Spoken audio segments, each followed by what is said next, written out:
You're listening to the Electronic Media Collective Podcast Network. Yeah, it's a mouthful. For more great shows like the one you're about to enjoy, visit electronicmediacollective.com. And now, our feature presentation. The following broadcast is brought to you by Marked Out Wrestling Podcast. Marked Out Wrestling Podcast is not affiliated, nor do our opinions reflect those of WWE, NXT, TNA, Ring of Honor, New Japan, or any other professional wrestling promotion. Gather one, gather all, smart marks of the world unite.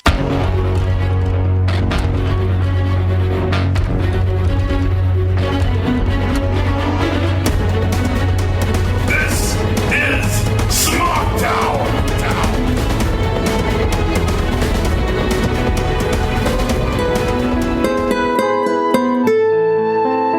And now for the most opinionated man in the world.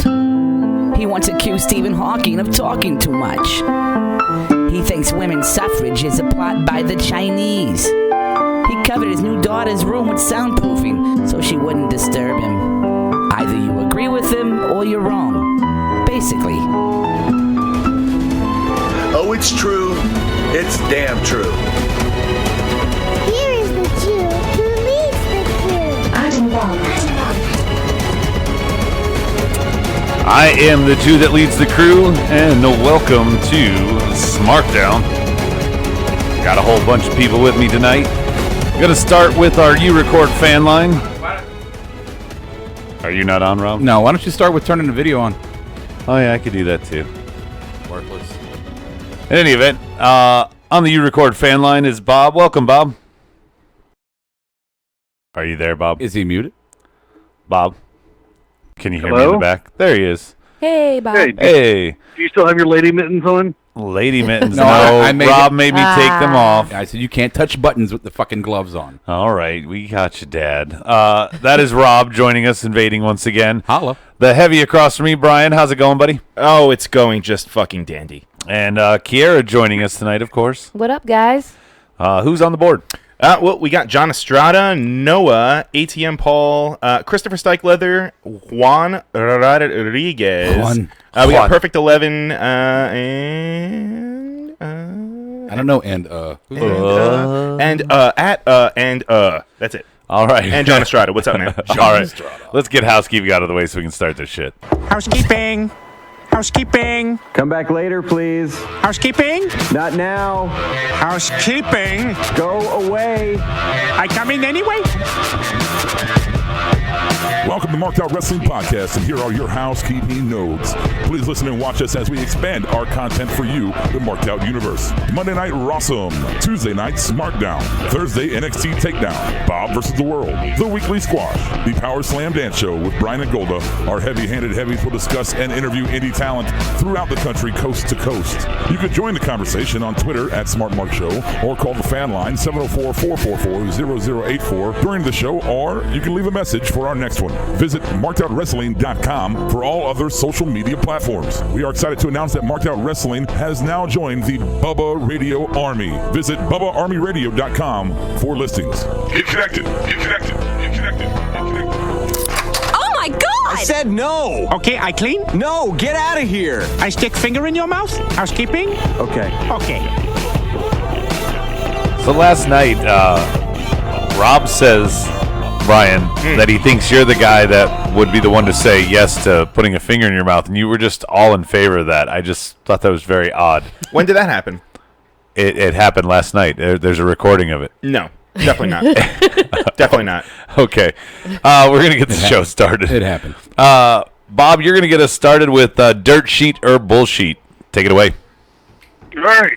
So, 3 stories. One is bullshit. Bullsheet. See what I did there? The other 2, they're straight from the dirt sheet. All right.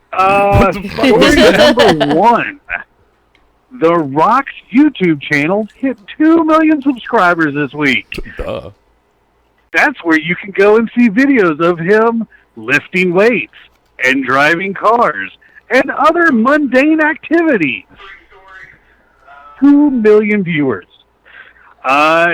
Impact doing just fine because Karen and Jeff Jarrett each went the fuck off on a longtime executive over a hotel room. First it was Karen, who then left. Jeff then told the executive to go home, who responded with, "When I get done doing my job." And then at the end of the show, Jeff went off on him in front of everyone because the show's running perfect. And today, Randy Orton is celebrating 15 years of headlocks and grumbled, mumbled, pissed off promos. He debuted April 25th, 2002 on SmackDown by beating Al Snow. What of that did I just make up? Well, that last part isn't even a dirt sheet. Bob, are you on something? You seem a little bubbly tonight, like awkwardly uncomfortable bubbly. This is actually the one segment I've chosen just to have a lot of fucking fun with. Okay. All right. Yeah, he's high on life. I like the energy personally. Joker's Wild and Green and Gold in 4 weeks have joined us on the board. It's like a reverse mortgage commercial. Oh yeah, refinance now. All right, Kara, take a guess first. Which one? I'm sure you weren't paying attention. I'm gonna go with the Jeff Jarrett whole debacle thing. Well, I don't think that's true. You know. All right. Hi, Brian. What do you got? Well, I know one of them is true for a fact. I won't give it away which one. So I'm gonna go. The first one is bullshit. The first one, yeah. The Rock and his YouTube channel. Yeah. Okay. That was gonna be my pick as well, just because I think the Jeff Jarrett stuff sounds legit. Same with the last one. Rob, what was your guess? And Rob, the defending champ. If you smell what the subscriptions are cooking, boom, is the You know what this bullshit means, one. guys? What does it mean? I get to hold on to my title. I get to take the title back home. All of you fucked up. Really? The Rock actually hit 2 million subscribers in less than a year. That's what I thought. Less than a year. That sounds right. Jesus. Well, you and fooled me. Karen went off on a longtime executive in front of everybody because her hotel room was screwed up. Jeff told the guy, go home. The guy told him, fuck you, I'm finishing my job. Finished his job, told Jeff he was going home, and then he got yelled at in front of the boys all over again. It's like the old balls said report. the incident was ugly. All right. And then Randy, he debuted 15 years ago, but his first opponent was Hardcore Holly. Yeah, that's what Christopher Stikelether put on the board, so he figured it out. Brian, Meet Bitch Brian. you failed. Fuck you. The board doesn't get titles. All right, so take it away. Let it breathe for a second here, Brian, before you get into the Mud Report. We got the 3 key ingredients. We got a segment called Booker Time tonight. I'm going to do trivia. Kiara's going to do her character flaws. And we brought back This Day in Wrestling History. Almost Oh, did we? Fantastic. All right, Brian, take it away. All right, so we're going to kick it off with one of the bigger ones that's kind of surfaced today. Is that Is that what you said to your boyfriend when you met him? Anyway, there's going to be a Vince McMahon biopic that's in the works. It's Brian, TriStar tell me Pictures. the story. You want me to fucking talk, or you going to want to press I buttons? want you to get some goddamn cameras and talk about my goddamn life, pal. Jesus Christ. Shit. According to the Hollywood Reporter, that the movie studio is in negotiations to buy a script on his life, and it's titled Pandemonium. And it's going to be directed by the same people that do This Is Us. So, I mean, that's a great show. I would like to see that. I'd be very interested I'm in just watching curious. Yeah, I would like to see it too, Kiara, but I'm curious how much of it is total Divas style, where they show us what they want us to know about, Right. and like, I mean, if it was gritty and really good, Brian, like, hey, we're gonna show how he took over all these other territories, Like and went Beyond the against Mat? yeah. Like, remember Beyond the Ooh. Mat? That shit was I want real. to. Who's going to play him? The guy from Mad Men. Are they gonna John do, Hamm. Are they gonna do scenes on all the fucking divas he fucked? Eric, get in my office. I want to talk about job opportunities. There, bend over, touch your toes. Bearskin rug. You're No. fired. I'll pass on that. You don't swallow. Bob, what do you think? A huge part of that is going to be treated like a love story about him and Linda. Oh. Yeah. And how they were together. You know what? Linda McMahon is a ride or die bitch. She is. Yeah. I'll- That's Hillary. I'll only right watch it there. if it's Pixar. Hey, Who's going to play Shane and all Stephanie? seriousness, is this McMahon, I might have missed it, this McMahon movie, is it WWE films? No. No. It's not specified. It is just like I think Brian said. They've only had a request for a script to be made. Like nobody's even bought this movie yet. Is Vince involved in this? Well, I mean, I'm sure he's going to have to be in some. As long as Lifetime is not over it. No, this should be good. There's a script, Bob. This isn't something that they're already kind of putting in the works. But I mean, there's already the story is already in place. You don't have to do a movie about somebody to have them involved with it. So, I mean, I'm just asking if Vince is like a major player or he's just kind of reading his biography to somebody. Because when I think about this, I think about that Vince got basically and unfairly his ass handed to him in the 30 by 30 with XFL. He's had his ass handed to him. Especially since that was a partner. That felt weird. Right. Because ESPN and him have a working relationship. So he has had, just blemish after blemish, unfairly too. I mean, tell you, all the heat that Vince McMahon has gotten through the years for scandals. Dude, XFL was a colossal fuck up, and it fell mostly on his shoulder. No. That's not the point. I remember him dodging the steroids on technicalities. If you learn the real story about the XFL, like the 30 for 30 documentary, XFL was a flop. But they really did not show a lot of the other sides to that whole story, and it made Vince look just horrible, where maybe he should have just been bad. So my point here is, if this is a Vince movie, is this Vince's way to come out and go, hey, let everybody know I'm not a bad fucking guy, John Estrada says that Vince McMahon should be played by Adam Sandler. Hey, I like it. Yeah, no, I've been drinking tonight. What's your problem? A Perfect 11 said J.K. Simmons. I could see that, too. Ooh, that'd be good. Christopher Stikelether says the governor. The governor. He should play Vince. Oh, God. From Walking Dead. I want to see Bruce Willis. All right, what else you got? Crazy Steve. You might know him from Awesome? all of the final... From Rawsome? From all the Total Deletion and all I'm the stuff. so excited about Crazy Steve. It's pretty cool. So word is that he's leaving TNA and he's going to be coming. He's going to be following the Hardys and he's going to be showing up in WWE. Not anytime soon. Not NXT. So this means we that don't know. the broken gimmick will not diminish. Well, he wasn't. That wasn't necessarily part. He was the kind of the foil for it. He wasn't broken. He was part of the decay. So I don't know. I could see him. Hopefully, he'll keep kind of similar character, whether he goes to NXT or I like it. Most likely Well, NXT. the nice thing about that character is in between his getting cut from NXT before he went to TNA, this is a character that he developed on his own. So he owns this.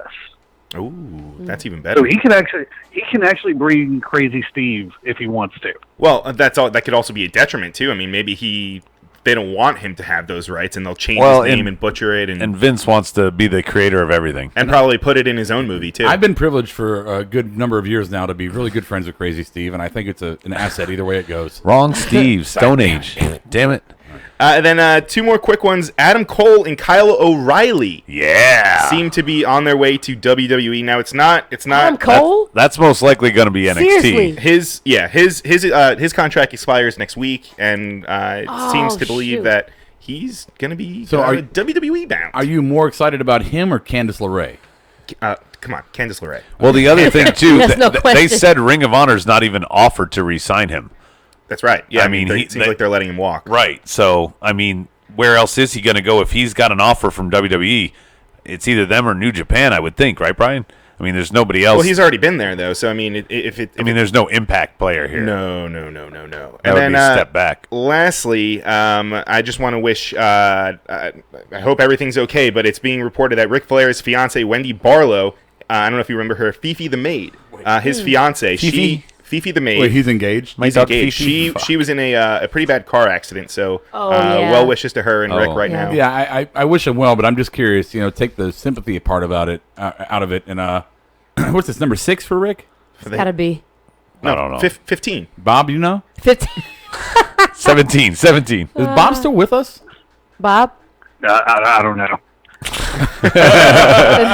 Are you done, Brian? Yeah, that's it. Go away, fat man. All right, let's move on now. We got our fun stuff.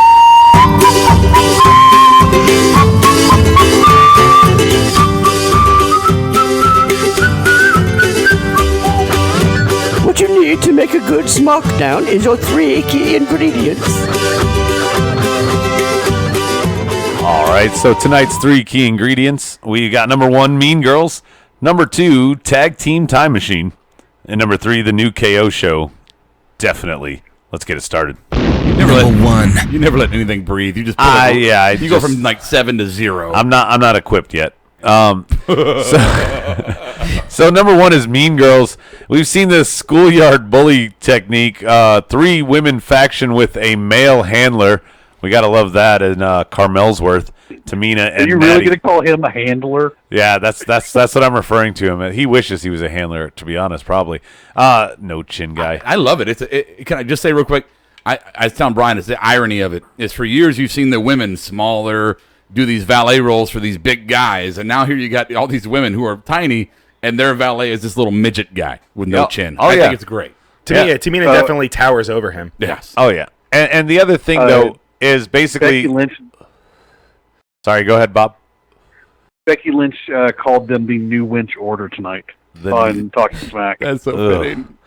The whole thing, it's just basically this is how they had to save Naomi. Not only was that just it was a sloppy match, and I say sloppy because the chain wrestling that she did was not good. And I don't just put the blame on her. There's probably a lot of blame on Charlotte too. This is one of those topics where you should be quiet to start with and let us start the conversation. Wait, I'll tell you why. Let us 4, including Bob, that's 3 and Bob, start this conversation because when you open up a conversation about the girls and you are just ragging on it right away, it sounds like it's par for the course and unfair. So let us start on this one, and I will start to say... Speaking on ragging, then let Kiera start. Well, I'm just saying, let us... Fuck you. If we dog it first, it has credibility. If you dog it first, it's just you being the sexist asshole that you are. Well, I mean, it spoke for itself. I don't think that me dogging on it's going to change it or anything like that. Kiera, you watched it. What do you think?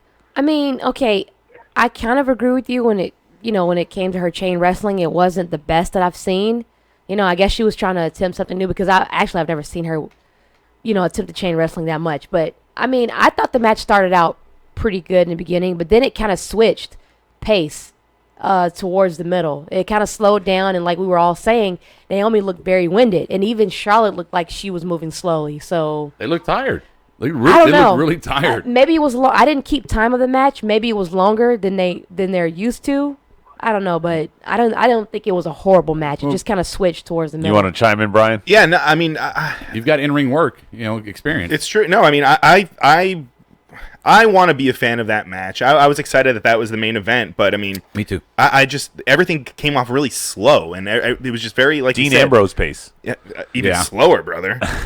I don't know. And then even the finish. I mean, it didn't. I don't know. It didn't have any kind of. There wasn't a big feel or anything. It just. I don't know. There was a lull. I don't know if maybe it's just Charlotte and Naomi don't really have all that great chemistry. But you know what? The thing is, it's one thing if the match itself is kind of slow and bad. It's another thing when the segment after that, when the mean girls were attacking, is botchy and slow and just bad got worse. acting. Yeah, it got worse. And I mean, you're right, probably, Rob. I don't need to shit on this because it shit on itself. But the simple fact is, it was what it was. Even the attack didn't look real. It looked spotty. It looked like Naomi was throwing punches, turning around, and waiting for Natty to come hit her. Every part of it felt wrong. And this is what we're going to get, is to kind of topple it. I kind of thought it was going to happen last week, but this, and I'm going to cut back to you, Bob. This feels like shades of when they were doing the team bad and everybody. There was 9 women in the division and there was 3-on-3-on-3 kind of thing. Don't you think? No, that was better than what's going on right now, I think. It feels the same. Bob, what do you think? You just hate on I don't want to blow y'all's mind, but I disagree with all of y'all. In minor details. I thought that what we saw tonight was Charlotte working down to Naomi's level. And that sounds derogatory towards Naomi. Actually, I think Naomi did better than her normal work tonight. I agree with that, Bob. No doubt with that. Still outclassed by Charlotte. Almost every woman in the industry is outclassed by Charlotte Flair. I don't know what you guys were watching. I think she had to. No, he's got a point. I think there was a lot of it was working down to her level. I think there was a lot of waiting for, because you knew. I got the vibe early on that this was about to be a face turn for Charlotte. I knew something was going to happen, and it felt like they were waiting for that run-in. So I didn't mind the match too much. I found enjoyment in it. Some of the chain wrestling, Charlotte can do. Naomi is getting used to it, but look, I'm giving Naomi a lot of credit for the effort she's putting into making herself a better performer. I've seen her have better where matches. She was 2 years ago, where she is now, or even a year ago, it's night and day. I want to ask Bob a question. One of the quick things Perfect 11 said, and I think this is a good point. He said that it looked like they just weren't in sync and everything was in halftime. That's talking about the speed you were talking about, Brian. Sure. Yeah. Who are you going to throw it to? What were you saying? I was just interjecting before Rob took it. I just have a question for Bob. So looking at last night, you had Alicia Fox and what's her fucking Dana Brooke.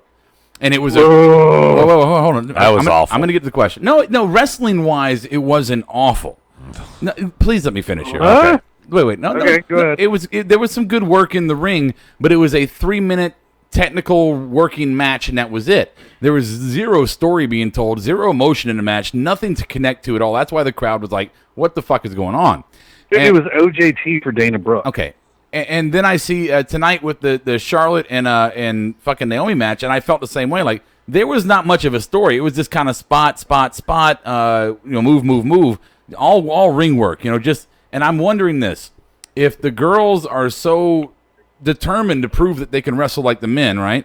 And maybe the Performance Center, they're spending too much time learning how to wrestle and less time learning how to tell the story. Yeah, I see what you mean on that. But I think they're trying to prove, like you said, they're trying to prove themselves, and it's just taken away from everything else. Yeah, Chris Payne on the board agrees with that statement. He said Naomi needs to work on her selling and storytelling, because that is the. I agree with that. That might be why I hate it so much, is there was no story told in the ring. What were you going to say, Bob? No, you can absolutely tell they don't have a Fit Finley working with them. Who is doing the? Do we know? Fit was the driving force behind, Trish and Lita and all them, who were able to tell great stories because he could teach them that craft. You clearly don't have that person with them. Do you know who is back there, Bob? I don't. Yeah, I mean, I know Fit still works for the company, but I know he's not training the women, so that might be a great point, because that is the era when I think was the real revolution, when they were putting on really good matches, when they earned that very first main event and they tore the house down. Yeah. Can I respond to this real quick? I got Noah, Perfect 11, and John Estrada in a conversation about the fact that Naomi came out first before Charlotte, and she's a champion. We talk about that all the time. And I fucking hate that. Well, it's my point. Here's what I want to say about it is, just like, we say quit chanting CM Punk because it's not going to happen. He's not coming back. Right. The days of the champion coming out second died decades ago. It is not going to happen. That's something that we might as well all go, stop bitching about it. No, it wasn't decades ago. Yeah, no, they're just inconsistent about it. There's really no. I mean, but when it was consistent, when the champion came out second consistently was the 80s, the early 90s. But the point is, my point is that they don't care anymore. Right, they don't respect the title. Right, their title should come out last, no matter what it is. Even when it was the Great Khali, I think he came out second. So all I'm saying is, we know that they don't care about this anymore, no matter what anybody thinks. So this is one of them things that we should just stop bringing up all the time, because fuck it, it's par for the course now. I hate to use that term again, but it's what it is now. Let it go. I hate it too. Cashmere has a good point. He said if you work with someone 2 weeks in a row, there should have been some kind of improvement from the week prior, not a decline. And the match they put on last week was better. I mean, like I said, Naomi's done better. They looked winded. I don't know why. I don't know what was up with that. They could have too much dancing. Well, no, could have just been off. I mean, she's like the ultimate warrior of entrances. Blows herself up. Yeah. I mean, because she definitely was winded, and the match was barely over 10 minutes. And I'm sorry, if you're a wrestler and staying in shape, and she looks in shape, you need to go more than 10 minutes. But a song is only 5 minutes on the pole. Noah's saying that when I fought Hogan in '89, he just had to throw that at the end. Second. You like that, Kiera? How I the song is that only in? 5 minutes on the pole. Anyway, let's go on. Number two, Tag Team Time Machine. And Brian and I went and researched this. We covered it last week that the Colones were the new number one contender. They had earned it over American Alpha. And then this week, they erase that and do a Beat the Clock challenge. And we have Breezango as the new character. Did I imagine that fucking thing? Or maybe we were all wrong. I don't know. I tried fact checking it today, and there was nothing that they said. Also, that were in the number one. recap video, they didn't even show last week. They're like, "Here's 3 weeks ago. Here's 2 weeks ago." Yeah, they showed the They debut. didn't show last week, and I'm really confused by it because also, even if you want to put Breezango over Ascension in under the 5-minute mark, at least you could have the Colognes not lose their heat and win again, and just lose the beat the clock challenge, but win the match. Putting Alpha over back on them, it's like, what the hell are you guys doing here? Yeah. You gave him a moment to get some heat, and then now you're giving Breezango a moment to get some heat. So maybe you're slowly building every tag team in the division up just a little bit to make it worth a damn. Trollman Reigns is here. Ronnie S is joining us, and so is Steve Meatloaf. Awesome. Meatloaf. Yeah, Steve's been there for a while. Oh, I didn't know he was there. Yeah. So anybody else want to? Bob, Brian or Bob? I don't give a fuck. Bobby, how about you go, buddy? Okay. All right. What? I'm waiting for you to ask the question. No, tag titles. I mean, am I wrong? Were they not number one contenders last week? I don't think they were. Okay. I think that's some shit you made up. Well, I thought I saw it on the fucking graphic. Nobody corrected me on the board, so they just let me go away with that. So that was a big fuck up then by me. Christopher Stikelether said that was never announced that the number one contender. Yeah, I think you made that up. Dykes Leather. Well, okay, it's better than Kiera and Bob having a 10-minute conversation about how Jinder Mahal's Middle Eastern Arab. Gosh, let it go. Look, I'm just a fan of how SmackDown is the land of opportunity, except for Ascension. Fuck you, Ascension. Yeah. Bob, you I will fly to goddamn Tennessee. Is that where you are? I think it's a travesty too, but I mean, it's every time there's an opportunity for Ascension to get moved up, it's just no. We're really going to make you lose quick tonight. Did you see their face paint? They're like the bridesmaids of number one contenders, by the way. Like, Brian, they dangle that number one contender out there all the time to them, and there's the bridesmaids of that. They can't even get that. I agree with Chris Payne. I'm happy Breezango got this shot. I am too. Yeah. He says they're more over than the Colognes. They are. Brian and I have been buying into the character the last few weeks and really liking them. The thing is nobody's been on TV, period, for the tag division is why they haven't gotten any push at all. I like them. I actually like them both as singles competitors. I really do. I do, and I feel like the whole Southpaw Regional Wrestling thing kind of did some favors for Breezango. Not for Breezango. Well, I guess for Breezango, but specifically for Fandango. Yeah. Fandango. Yeah. I like it, but I feel like I fucked up last week because I thought for sure the Colognes were named number one contender. Kiera, what do you think of Breezango and the Fashion Police? I mean, I don't hate it. I don't like it. Why don't you like it? I don't know. I just like who was saying it earlier. It just seems like they're trying to give every tag team a chance to get pushed up. I don't know. It just seems very sporadic to me. I feel as if, they teased the American Alpha being number one contenders, but hey, that went dead in the water. I don't know. I just don't know about the tag team division. Get off your phone. Maybe you'll know. Ninja, please. I'm just saying, like it looks like they're just it looks very sporadic. It's just like they don't. It looks like they don't know what to do with it. They don't. Well, that's because they only ever put maybe one match every Why now not and give again. Ascension a chance? Right? Brian, make your plea. They keep teasing at it. Well, I mean, this is here. So the Colognes debuted. That's step one for SmackDown tag teams, right? Step two is you get squashed by American Alpha. Yeah. Okay. And that's where we are right now. Okay. So that's the way you rebuild the division? Apparently. Let me throw this out there to you, and Bob, you can react as well, please, sir. But know that when Febreze, what is it? Breezango. You know when they get the belts that they're gonna fucking doll those belts up with flowers and they'll make them look pretty. Paint and it'll be an eyesore for sure. I 1,000% want them to win the title. Oh, I think we all do, just to see somebody new as the champs. The Usos, we kind of are going to revive this day in wrestling history later on here, but the Usos held the titles 7 years ago, this exact month. So nothing's new there. I'd rather see somebody new. Brian, what's the board saying? I mean, they're just kind of going back about Breezango, and I mean, Noah's just saying that he's just happy to see Tyler Breeze finally get some love on the main roster, and I kind of agree. And let's and you know what? And also, I will say, I think just to kind of put a cap on it, I think everyone is kind of just saying that you are a fucking liar because that never happened last week. What? You're a liar. What never happened? They were never announced. I've admitted I threw myself under the bus. I will take the fault here. I thought they did. I told Adam that it was. Adam was like, I don't know. And I'm like, yeah, it is. So this is my fault. Oh. I'm just the face of the incident. Hey, I got the stream working. Fuck hey, that. we're not buffering. That's good. Number 3. Number 3, this might be a quick one here. They have clearly started a program or a rivalry, a work, whatever you want to call it, with AJ and Kevin Owens. It makes us, I mean, there's no way, especially with Jericho and Fozzy supposed to be here in Carolina Rebellion in like 2 weeks. There's just no way that anything but KO is winning on Sunday. Brian, I mean, you almost wanted to pick Jericho.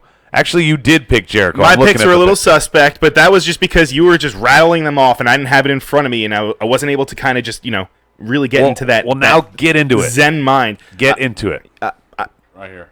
Is Jericho coming to SmackDown for a day to drop the title? Or Yep. You put it. I just changed my pick. Yeah. Wow. So now, maybe I'm easily influenced by my surroundings. This is it. They're also doing a gimmick with him saying the U.S. title, and I'm gonna make I'm the face of America. They can still do it. They can still look if KO loses to Jericho, right, and then AJ takes the belt from Jericho the next night, then you could still have a program with KO and fucking AJ. Yeah, but KO would be then on Raw. That's the whole stipulation. With this loser. If you would have listened tonight and not been running your mouth, they made a very clear statement. Oh shit! Shots fired. If you would have heard Tom Fuck Your Face Phillips, sorry for the lowbrow, he said, I can't paraphrasing that Jericho, if he wins, he'll be on SmackDown also. He said also. He did say that. So, yeah, why are we talking to this guy? He thought the fucking Colognes were #1 contenders. I think this is it for Jericho. I think this is going to be his proper send-off, and then he goes on to do his I think we've seen a little rock band unpredictability lately, and I think they're going to continue with it. I'm going to keep my pick. You're going to keep it? Y2J's winning. No, all right. I don't think so. All right. Well, I just it feels weird to me, especially because here's the other thing. Even if it's Y2J, I know you guys said that they could do the work. AJ's the #1 contender. They make it a triple threat and have a rematch, and then Jericho goes away. I just think we've been waiting for Jericho to go away for a while. It felt like a send-off on Raw last night. But he is getting a lot of, I don't know, he's getting a lot of spark right now. That's the thing. It was a send-off as far as talking to the crowd. That's what that was. So he's going to have the match, and he's going to win it at Payback, and then on the next Tuesday, he's going to be on SmackDown.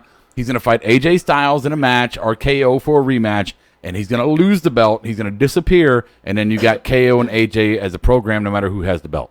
The board's starting to split both ways. Bob, you weren't on the show last night.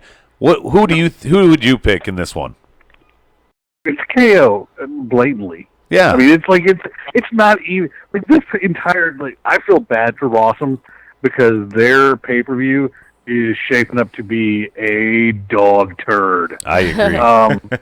It's just everything is so fucking predictable and unnecessary. Yeah, this is the KO show. Absolutely. That's because we got so much SmackDown bleeding into it. So unless Brian, you want to defend your point one more time for Jericho plea, Noah's calling you a fool on the board. No, I mean just because I think that the obvious answer would be KO winning. So yeah. Why not? Yeah, right. Out of the box. Right. Why not give it to Y2J? Then somehow they can make up whatever the fuck reason they want. You know what the fun thing about being a fan of wrestling and actually doing this podcast as well is we can look at all different avenues and think, man, that would be a great alternative to the obvious. And I think our idea of Jericho is a great alternative to the obvious. You guys are just so hopeful and wishing for that something you're delusional. Unobvious. You're delusional. We will see.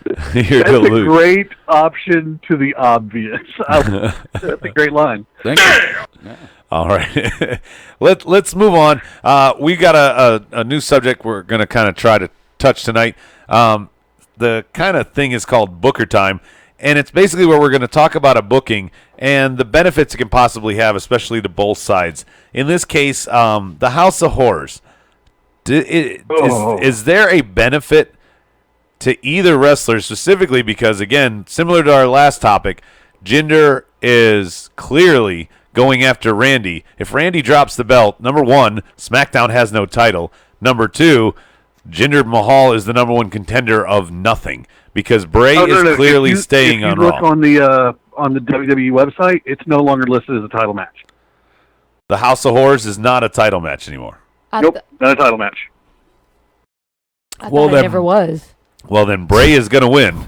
Wait, so Bray's whole "I'm going to bring a gift to Raw," meaning the belt, obviously it was.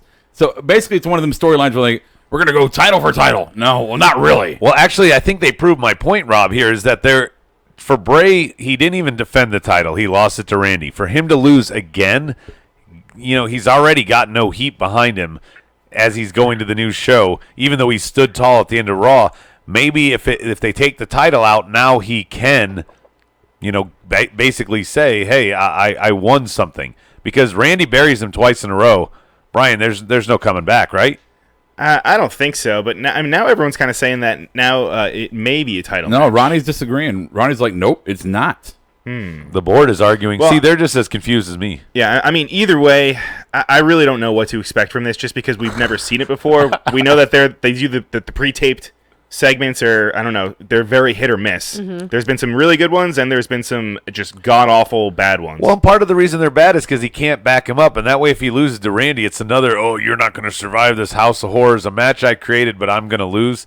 John Estrada made me laugh a second ago. What if Bray's gift to Raw is to flood the arena with maggots on a weekly basis? Well, they did it at Mania. Yeah. It was spooky. That was so stupid. And you knew because the ref ran out of the ring that it was coming up. Kira, do you think, what are your thoughts on this? I don't even know because now I'm confused if it's a title match. I was a little confused too. I don't think it's going to be a title match now. I'm fact-checking. Let me see. Christopher Steichleather has a good thing. He says Orton will squash Jinder after Bray, and then Bray is going to get buried by Finn. No. Look, the Bray buried by Finn, sure. I absolutely see that. But Jinder's going to win the title, guys. I'm sorry. I agree. That's why I don't think Randy's losing. Take a bite. I agree with that. Yeah, take a bite out of that curry-filled shit pie because he is going to win the title because they are pushing that market in India right now, and he's going to be the face to. That's a huge market. India's got a lot of freaking people. Ronnie says Bray always comes back from being buried. No, I don't. I think he's come back once, and they gave him the title, and that was it.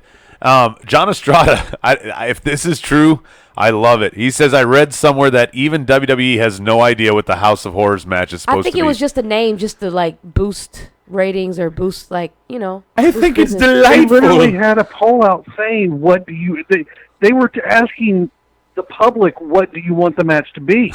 They made a match that they didn't know what the fuck it was, and then they asked us to do their job. Wow. Noah says it should be a House of Horrors match should be where they wrestle in a mirror house. Brian, is John Estrada's trying me here. You understand all that they have said? It is now the SmackDown before the Raw pay-per-view. The only fucking thing we know about this match is it begins in the quote-unquote House of Horrors, and it ends in the ring. Yeah. That's all we know. It's going to be like that escape room we went to the other night. Yeah, since you said that, Bob, for a few weeks, too, when Randy cut his promos, he goes, I don't know what this match is, but I know I'm going to beat you. And it was like, really?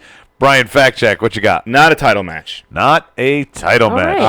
Right. So I'm going to change my pick to Bray. John Estrada saying that I demand Rob makes a bet on Jinder winning. Yeah, what would that bet be? I don't know. Give me a bet. All right, I'm there confident. You go. Estrada, he's challenging you. Give him a bet. Yeah, come on, bitch. And Trollman says Finn is a mini. Fuck you, Trollman. Fuck you, bird. You said something about a curry pie.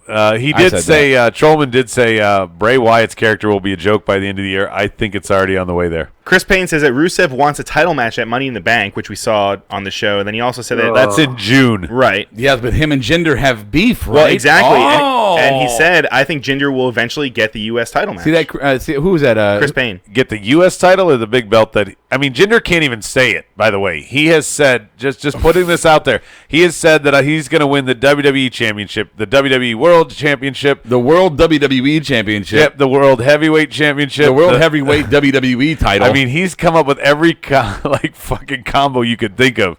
Kara, did you not notice that, or did you think they were like calling? Oh yeah, I forgot. What are you doing on your phone? She's always so worthless. The chat board's right in front of you. No, yeah, my Touch ID's not working on my phone. It's bothering me. That's what you're looking at right now? Can I see your phone for and a second? I've been looking Can at I the see your phone board for a a lot second? too. I have. No. I know how to fix the Touch ID. Okay, thanks. The board is very distracting. All right, there. All right, now she'll pay attention. Anybody else want to chime in on anything for the House of Horrors debacle? What? I mean, I don't even know what to... Nobody cares. Yeah. Nobody cares. Ronnie S. thinks that maybe the House of Horrors is under the ring. It's possible. Maybe. No. So they're going to come out like fucking Hornswoggle did that one time. Guys, there's something... I don't have the group chat worked out that well right now. It's kind of a last little technical error I got to figure out. Stop trying to call because we can't answer. Yeah, it's just Noah. I told him that I wasn't taking Way his more calls. important than y'all anyway. Anyway, now's the fun stuff. And now it's time for a little marked out trivia. Get your whiteboard, Kiera. I need a... You need a marker. So tonight's trivia is going to be all about Jinder Mahal. Oh, fuck. So we got 2 questions. How did you do it? We've got a little more than 2 questions, Bob. Oh my God! Pull the music down when you talk. So loud. Earlier you Mahal. I am going to kill you, Rob. Earlier you tell me that I didn't let it breathe enough. Yeah, you slowly fade it down as you talk over. You don't talk over it at its peak volume, Radio 101. Well, That's what he does. He talks over people. Bob, hey Bob, look, you knew Adam back in his radio days. Did nobody ever teach him what a fucking bed was? No, he didn't know me then. I mean, he knew me, I but not I that didn't know way. him in his radio days, but I clearly see that he forgot everything he was ever taught in basic shit. A music bed is what you talk over, and you pull it to half volume, and then you slowly fade it down. Dick. Hey, everybody. Rob wins. All right, there. You happy? Trivia question number 1. Fuck you, people. It's like Bob doing that shit earlier. How many wins does Jinder have in 2017? The fuck? How many wins does Jinder have in 2017? Oh. This is televised wins. It counts on Superstars. It counts SmackDown. It counts Raw. It's televised. Is the it counts on Superstars? Okay. Yeah, it's televised matches. How many wins does he have? I'm going to go to Kiera first. Kiera, what do you got? You got 1? Yeah. Or is that a cat's eye?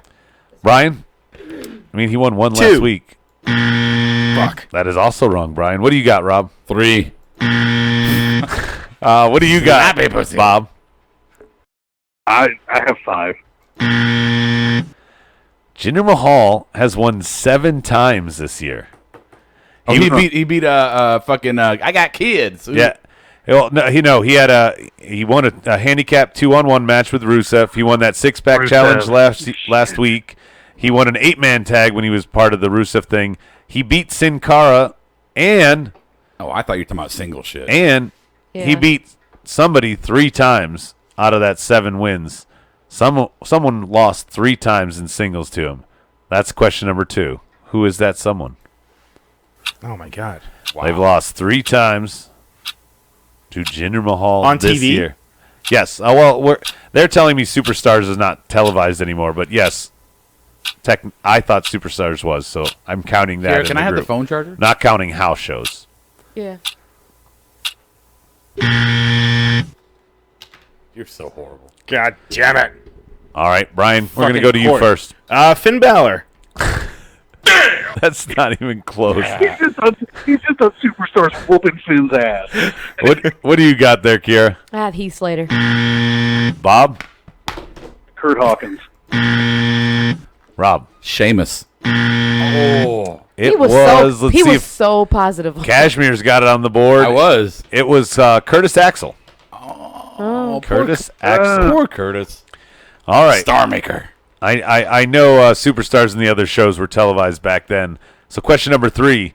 How many wins did Jinder Mahal have in 2013?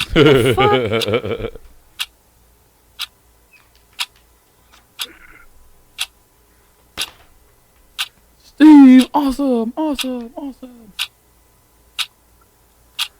No, Brian, you're not getting the soundbite deleted. What are you? Delete. But it's so delightful. Rob, take a guess. I'm going to go with the 0, Bob. 0 is the answer. Boom. Brian has it. Kara wrote 13. I don't fucking care. What in the Bob, what did you guess? I had 1. Oh. I thought maybe he won 1. No, he did not win any. You don't remember that run from what year was it again? So, incidentally, he did win once in 2014. So, in a 2-year span, he won 1 televised match. In 2016, he had 3 wins, and in 2015, he wasn't in the WWE. Going back to 2012, he had 15 wins that year. 2012, 15 wins. How many of those were in singles competition? I don't like numbered questions. You know what? I don't like any of this trivia. I feel like he's punishing me. Yeah, and if This you gender actually trivia. if you actually know this, I mean, there's probably something wrong with you. Yeah. I just want to point out some gender facts here before we shit on him after he wins the title. Torture. Like Adam We're Rose. losing fans in India at the second. What's his screen No, there is no Punjabi translation of this, so we're good. Actually, we do have listeners in India, you dick. I said Punjabi translation. You didn't even listen. They all speak English. Rob, customer service. Bro. What's your answer? That was Jesus. it. 0. I'm just gonna buzz you. No, 0 is wrong. What do you got there, Brian? 4. Kira? 7? You got to speak into the mic with your Adam answer. is challenging your facts. Bob. Or, Noah. I don't care what Noah says. He's always wrong. Bob, what's your answer? 15. 15. Oh, it's like said that your trivia needs to be deleted. Ooh, Yeah. they're turning on you. Cool. It's almost done. This is Yeah. What are you doing? The correct answer is 5. Close enough. Fantastic. Next Fine. question. Wow. All right. Awesome questions. This Thank you. this one might be fun. Oh, no. I doubt it. Might be. In Won't- 2011, might be. Jinder beat the Usos 3 times with what tag team partner? In 2011, Jinder beat the Usos 3 times with what tag team partner? Can you say it one more time? In 2011, Jinder beat the Usos 3 times with what tag team partner? I got it. I know I'm right. Bob, I'm going to go to you first. Hornswoggle? Okay. Rob. Drew McIntyre. What do you got over there, Kira? Oh, Perry fucking Saturn. Perry Saturn. Brian. Damn Love right. the answer. Love the answer. Love it. Heath Slater. Oh, what? The correct answer is Christopher Stikelether has it on the board. The correct Yes, answer Bob. is the Great Khali. Huh. Wow. They were partners They partnered? they were partners for 15 days. They lost to Jerk Kofi force. and Evan Bourne twice, and they beat the Usos 3 times, and then Khali beat up Jinder, and that was the end of that. Stikelether got it right. All right. I'll make this Yeah, the final. fine. I'll make this the final question. Oh, I thought that was You the said final. that was the last. Oh. You He's torturing No, I got us. one more. This is horrible. I got Bonus. one more just to have a fun Gotta be here. a mercy killing. Fun is not the Which word. promotion did Jinder have a better win percentage in? NXT or FCW? Who gives a fuck? That's why we're going to go out. That's on an this. easy one. Which promotion did he have a better win percentage in? NXT or FCW? Muhammad Hassan, Ronnie has said. No, that guy was supposed to be Middle Eastern. Jinder's from India or Pakistan. Shut up. Before All right, Rob, what do you got? I got FCW or NXT. You got to pick one, Medine. FCW. I don't want to. I'm gonna talk. FCW's wrong. What do you got, Kira? I'm talk down here. What do you got? NXT. Bob, what did you have? I knew this one was NXT. He was 7-3 in NXT. He was 9-40 in FCW. You should have to pick cards again because that was shitty. Dominating. Oh wow! Speaking of picking cards, Ninja, please. Kira, it's time for character flaws. You ready? Yes. This week, you have to, in the style of The Rock, Describe your favorite pizza. Wow. You like that one? She just went vegan. This should be fun. All right. Describe your favorite pizza. And she doesn't eat cheese because she's lactose intolerant. So, in like, the style I like bread. of The Rock. The board likes Am I this going one. now? So since I just fucked up Am I going trivia, now? the board likes it. Yeah. So describe my favorite pizza in the style of The Rock. They didn't Yeah. say they like anything. Should be real good. And I wonder what is The Rock's favorite pizza? No, what is yours in the style No, of I'm just curious. Let her Quit do it. stalling. She's doing her muse thing. Why don't you shut up? Would you shut up? No, I'm just curious. Yeah, I've it's seen, how I'm not a it's how she dick. puts everything together. Right. I've seen him on a cheat day where he's like put like three large pizzas together. I think it was like pepperoni or something like You're that. hindering her creativity. But yeah. Okay. I think she's actually starting her skit and you interrupted her. I think. I think that's what happened. This was part of it? She was going to do it. Doesn't matter what and then you fucked it up. Oh. This could be a really good one. Bob, you all right over there? Yeah, he's feeling bad for you because Adam's a dick. Go for it, Oh. Kiera. Take it away. I don't want to ruin this. All right, let's see. Finally, the Meat Lovers Pizza has come back to home. That's all I have. That's all I have. Keep going. No, you got more. No, you gotta have more. Come on, you got more. Wow, you got more. I know you. I mean, what's on that Meat Lovers? You got your Italian sausage. You got your pepperoni. You got your pineapples. I love The Rock loves pineapples. That's not a meat. Fourth wall break. Just Hey, tell us it doesn't matter if it's not a meat. Jabroni. Back to what The Rock was saying. The Rock can't tell you, and I mean The Rock can't tell you how much he loves meat on his This pizza. bit is permanent on this show. That's all I can say. The Rock loves pie. Sorry, I had to do it.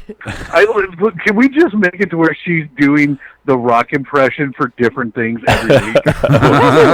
Yeah, we can rotate just her favorite 5 because I think she does a couple other people really well. Her Triple H is spot on. Smackdown Kiera Hotel. Pepper Jabroni.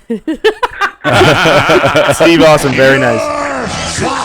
I like that it's like her description of what she likes best starts with the word finally. You did good, Kiera. You did good. You did well, Kiera. We have kids. You did well. Oh, I got quick kids. correct me. No, I gotta go Anyway, pee. Brian's gonna revive this segment, see if he can do it better. Take it away, Brian.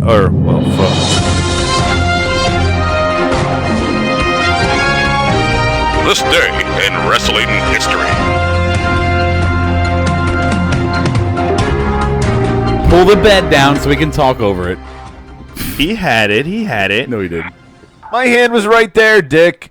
All right, so on April 25th, 2000, this was a Tuesday, so it aired on Thursday for SmackDown, and this actually took place in Charlotte, North Carolina. Cackalack. And I don't know if you guys remember, but this was a pretty big thing. This Cave? I'm so pretty. Oh, so pretty. This was when Steve Austin came back after neck surgery, and I don't know if you guys remember, this was when he exploded the DX Express with the big, giant crane, dropped that giant, that whole Is this when he found out that Hunter was the one who ran him down? No, he didn't run him down. That was Rikishi, Well, brother. no, but Hunter was the mastermind behind it. Sure, right. No, this was him returning back and coming back to TV, and that was the whole thing where the entire night they were teasing Austin was back, and the whole big payoff was they had the entire thing explode in the back. I don't know if you guys remember it, but I mean, it was a pretty... Did it really explode here in town? He dropped concrete on a bus and made it explode. Yeah, exactly. That's how it works. It's pretty ridiculous, but I mean, just even watching it on TV, it's pretty cool to see when they do big stunts like that. And they cued the pyro. That's right, they did cue the pyro. Yeah. And then if you guys want to hear who was on the card, because it was a fucking barn burner, we had S.A. Rios and Val Venus defeated WWF European Champion Eddie Guerrero in China. Wow. That was actually... That was when they were together. Right. Also appearing on the show, Dean Malenko, Scotty Tuhati. We had Test and Albert, Crash Holly, Hardcore Holly. A lot of the classic Attitude guys. Classic Attitude jobbers. I want to correct the record here. Not pyro, demo. Oh, that's true. Well, no. But after the thing hit, they clearly had some pyro to make it look like it they exploded. had demo. Okay. It looked like it was just fireworks shot out of it. That's why I was saying pyro. Demo. Okay. Juan says this day in wrestling history, Jinder stole the title with 2 other guys I never heard of. The Singh brothers. They've just been. What was their old name? Herv and Sear? I don't. Gurv. Yeah. Gurv. Derp and Herb. Gurv. I remember. Gurv and I think Bob called him Derp and Herb or something. Oh, come on. Gurv and Harv. Were they in that movie Nothing But Trouble? No, they were not. Jesus. That was Dan Aykroyd. Anyway, the fat twin. Are you done? Speaking of well, Kashmir remembers this. He said they spent the entire night looking for him, and I can remember the cutout in the closet that scared him. Then also I know that he had the 2 foam fingers, flipping him the bird and stuff. I mean, it was the whole night. It was just classic wrestling angle, but the big payoff was, everyone remembers the DX Express blowing up. If anybody has the foam finger, please DM our show. I would love to buy that from you. There you go. I really would. I would. Hi, Brian. Is that it?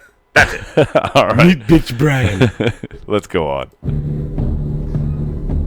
Smarkdown presents.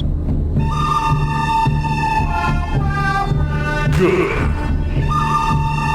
bad, and glorious. Brian, make my day. I can't believe you missed this part, Brian. Christopher Stikelether says Austin caught Road Dogg in a bear trap. Billy Gunn was hung from a ceiling fan, and the ceiling fan fell on X-Pac. I'm going to say this in a different way for you, okay?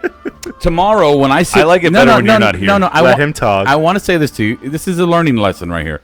Tomorrow when I sit down in post-production and get this show ready for fucking uploading to the podcast, I have to go through, make sure all the sound levels are good, are well, or whatever. And when it gets to the points where you leave the shit at top I like peak, how you had to correct yourself. at top peak volume, listen to what I'm talking about. Top peak sound, and then you're talking over it, the podcast sounds like ass because I cannot lower the music in post-production.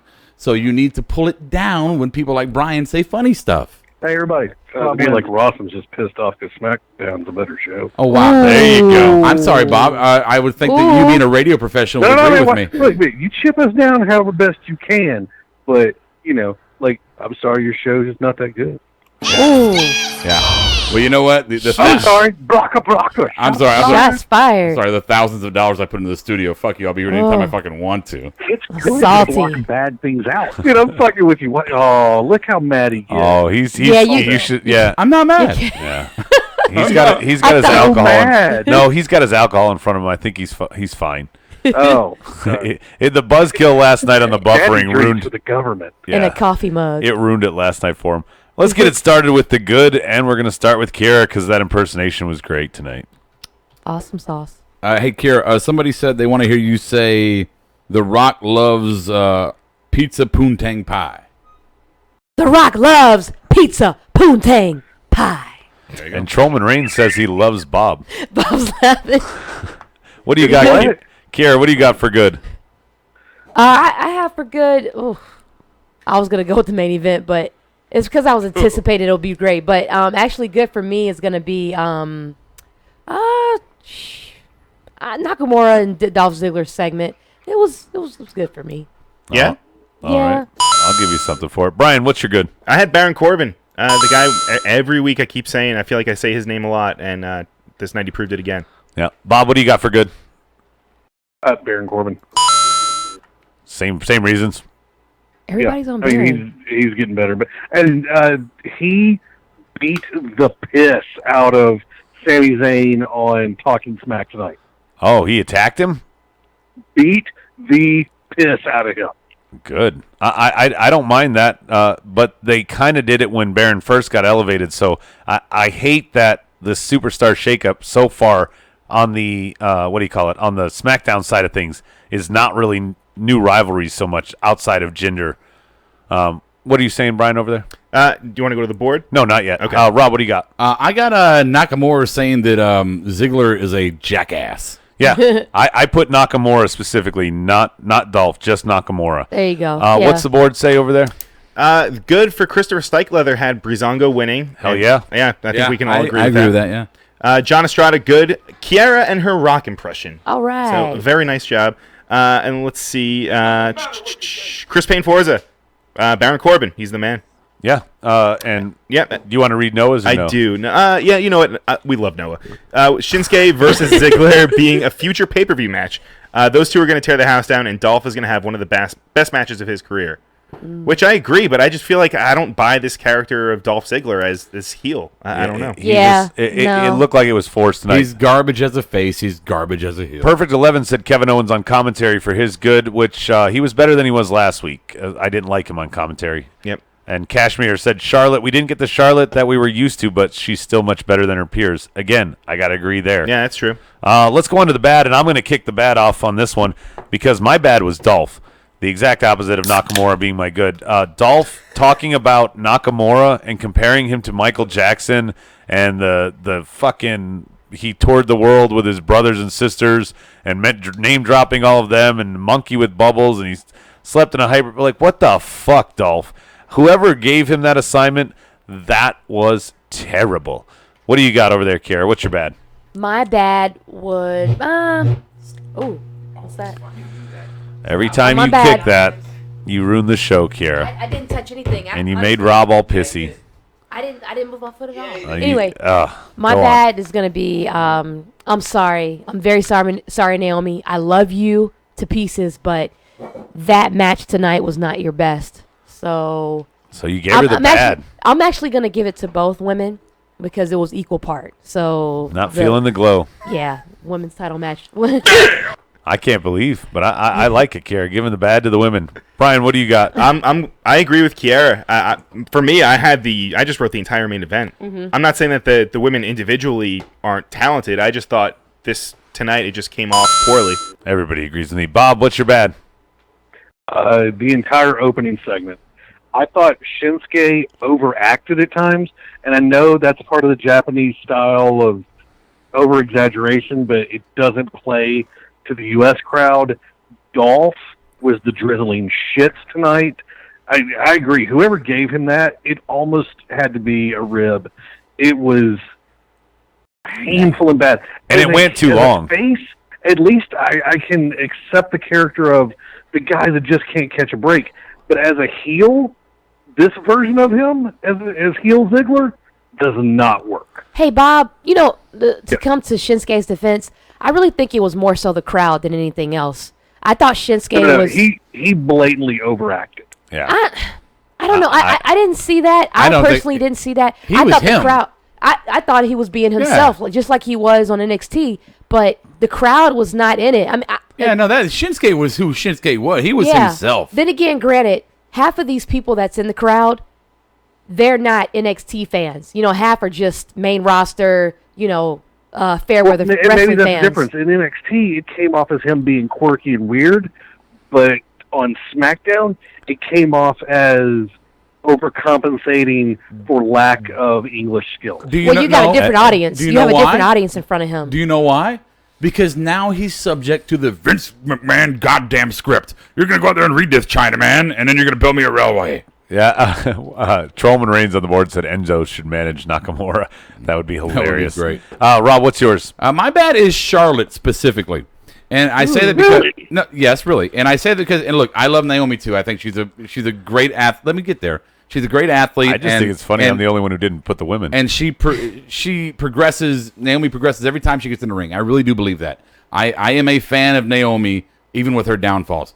But for me, Charlotte, she's a better worker in the ring. She should have carried this match better than she did. Yes. And I don't buy the whole that Naomi drug her down because Charlotte has been in the ring with Dana Brooke, and Naomi is better than Dana Brooke. No, you kind of have to hold Charlotte accountable for the responsibility. Charlotte, if Charlotte wants to be one of the legends of the business, she needs to learn how to pick those up who are less than her and move forward with it. You can't just say, "Oh, I'm the best. I want to be the leader of this group," and then, I'm wiping my hands of this now. Yeah. Some of the bad on the board. Noah said himself for getting all the trivia answers wrong tonight. Yeah, better luck next week, Noah. You suck, Noah. What else is on the board there, Brian? Trollman Reigns says bad Stevie not being on the show. I guess you can catch him on Monday nights. He's on the board. He says his bad is that he has to go make sure his crazy drunken roommate doesn't steal anything else. Dude, she's, you know what, funny story? She's nuts, number one. Number two, I dodged a bullet because I was actually hitting on that girl in the bar, and I was getting close to my objective. What? When I first met Kiara. and Kiera came and fucking ran interference. And then we see how swerved that that ended. shit. Yeah, she I swerved own me, that shit. and she took me from that crazy girl. It's like Final Destination Dude, shit. I dodged a motherfucking bullet there. It is so crazy. Bad on the board, Christopher Stykeleather, Ellsworth, and the Bollywood boys, just having to see them. Thanks, babe. Estrada, bad. Rob complaining about audio quality and blatantly opens a fucking can of soda directly into the mic. I'm sorry, that is a good good audio effect. Oh, is that what it is? Yeah, Bruce does it, right? He does it Miller time. Yeah. Oh, yeah. Cashmere Sure. says, bad. Nakamura's English, he only understood 3 words. Hey, can I just say this? Have you ever listened to a TV show or radio show or TV show when you heard paper crumbling?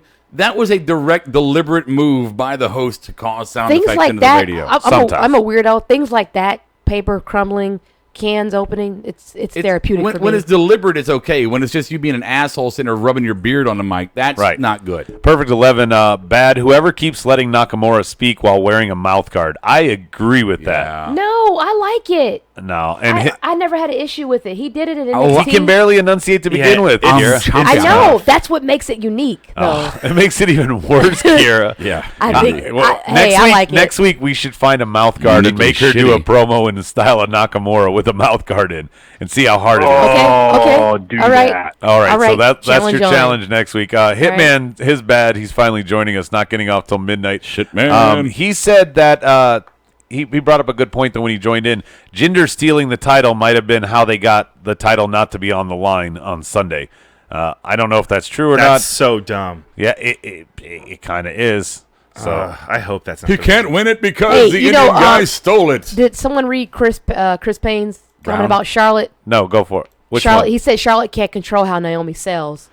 No, That's true. That true. That was more than sells. Yeah, It was- true. but Charlotte was lazy and slow on her own. I'm sorry. and that's disappointing to see that coming from her. I forgot to play Hitman's sound effect now that he's here. Meet Bitch Brian. All right, so we're going to move on to our next one is Glorious. I'll give you that. Love you, Hitman. Glorious. We're going to start with Rob on this one. Go for it. I'm totally not ready for this. Pass. Brian, Glorious. Kevin Owens on commentary. The guy is just absolute gold anytime he's there. Last week he was subpar, but tonight he brought it. I agree with you. Kira, Glorious. I really didn't have a glorious time. Bob, Glorious. For me, it's the new Winch Order. It might not have come off very well, but them taking a shot at having a legit women's faction, which is something they haven't done in a long time, you know what? I'm good with that. And it was such an old wooden ship, wasn't it? A whole bunch of diversity there. Yeah.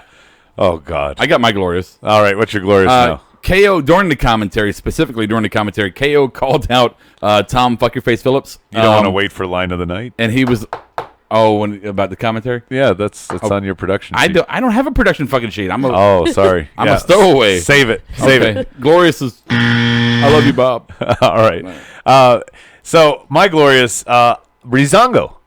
Come on. Yeah. They're finally getting some love. Breezango's got a number one contendership. It's okay. Brian, And I got to see that they're going to win. I mean, I think they're going to win it. I mean, Brian, it's going to be I a feel for while. you, man. What's that? You were looking a little salty with that applause because I know your boys could have The gotten a Ascension. shot. Yeah, but they had cool face paint on, so tonight it was worth it. Cool face paint. I don't know if the board might be behind us, but Glorious from the board, Christopher Stykeleather. Glorious was Kiera's wonderful rock pizza expression. Hey, I appreciate it, guys. Expression? That's what he wrote expression on there, but yes, impression is I think what he meant. Noah says Glorious Kevin Owens doing more to make America great again than Trump has in months. Great one, Noah. Cashmere. Don't Glorious. piss off one. Ooh, here's one for you, Rob. Cashmere says Glorious. Mandy Rose Instagram. Her theme song should be Big Sean's ass. Estrada, I think, is digging on Brian here. Don't want that. Glorious. The Ascension still suck, and rightfully so. What do you think about that, Brian? Rightfully so. I love that. All right, well, I'll let you guys watch, and they'll have those blue belts one of these days. Blue balls? Blue belts or blue balls? They're going to get Never pink getting the slips title. before they get blue belts. Let me just tell They're you. going to get blue balls waiting on the title and then pink slipped after the fact. Is that why you like them? Because they're blue ball buddies or something Yeah, like that? because we go through the same drought. They're having just as much success as you did. Hey, they had a good episode of Swerve. Hitman's taking shots back at me for playing that sound effect. He says glorious for him is the upcoming Takedown because it's a fucking awesome show. Boom. So there you go. It is a great show. All right. So Brian's awesome. Next one, who booked that? I'm going to get this one started. My who booked that is the Colognes losing.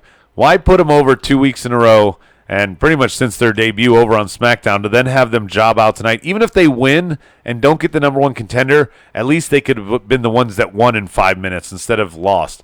Especially if Alpha's not contending. Is this just to continue their little feud? I don't know. I don't fucking get it. Bob, what do you got for who booked that?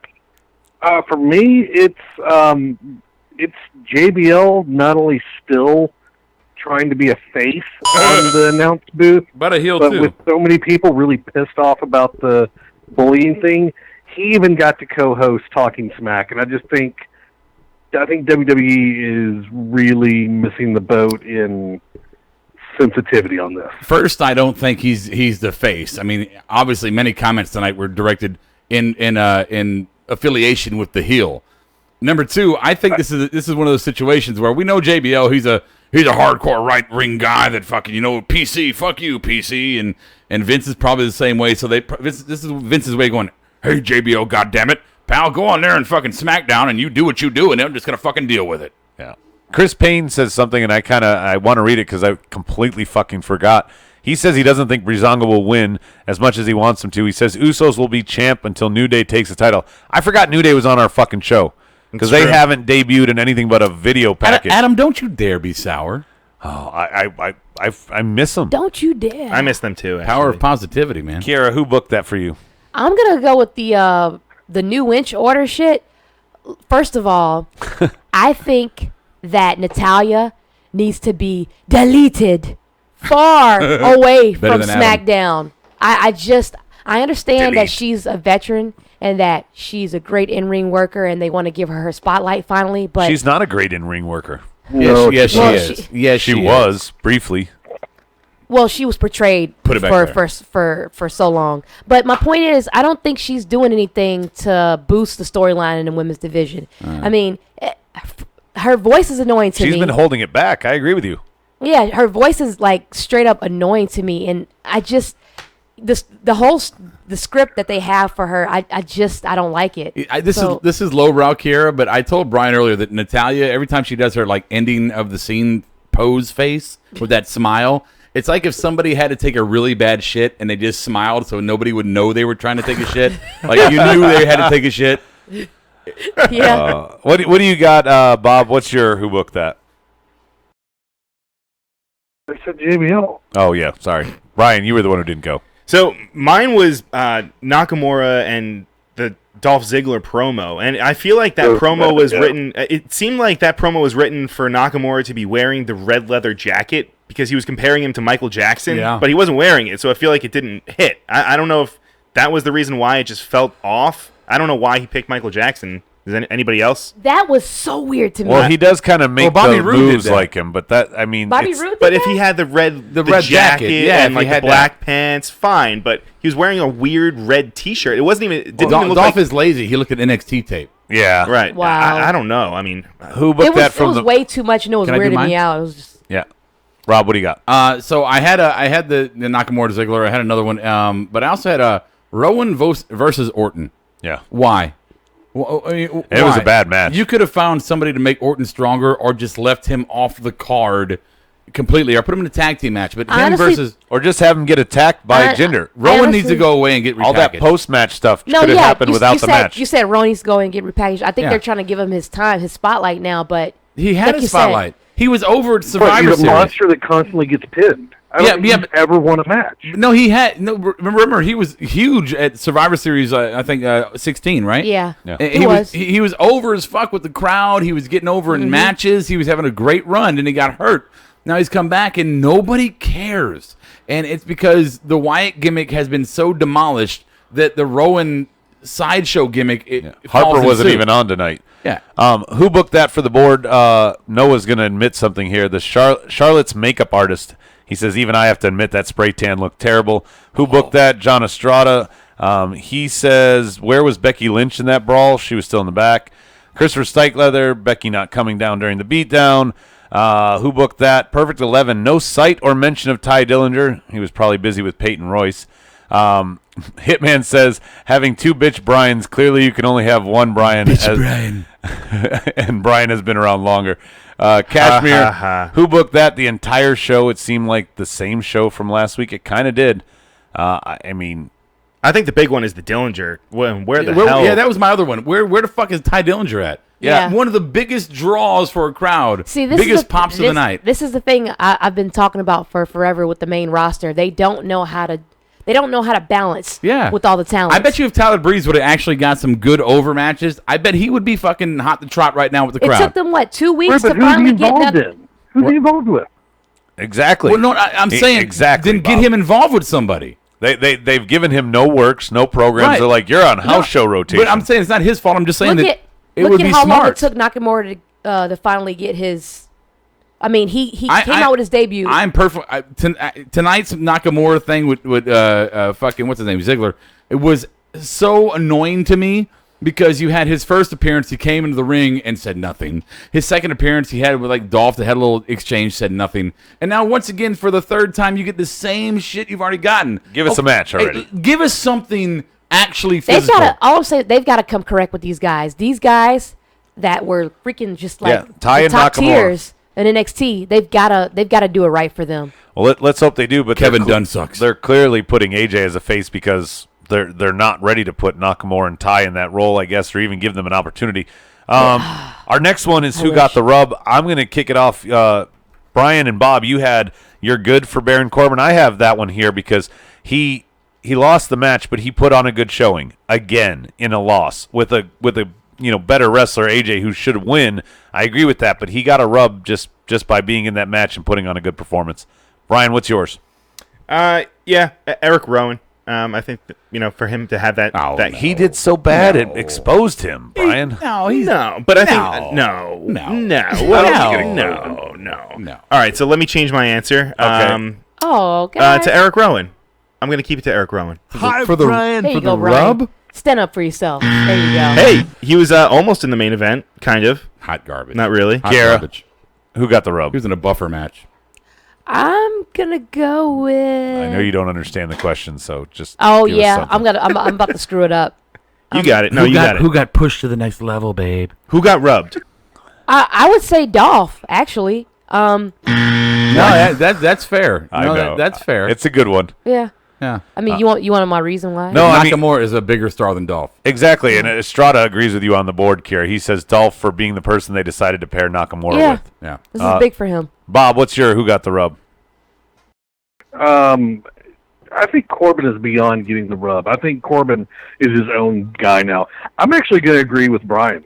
Thank you. It's Rowan. Hey, I like when you guys agree. Garbage. Rob, what do you got? The rub, I'm going to give it to Kiera because after over a year of doing this show, she finally found a gimmick that kind of worked for her, and the fans are liking it, so Kiera got the rub. I like Call it. me out, boo. Oh, I said boo alone. Times Sorry. are changing. Aw.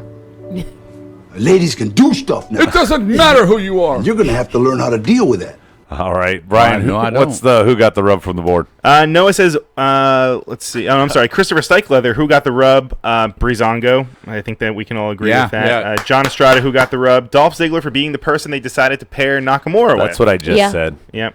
Noah's is Okay, good. we know you said it, Adam. We all You're so smart. No, I didn't. We bow down. No, I'm not smart. I read said it. that first a minute ago. That No, was I me know. that- It wasn't even my point. I read Estrada's point is what I was saying. Huge. Oh, You're you huge. guys Remember, are guys, fucking when I assholes. read that and I said it? That was me.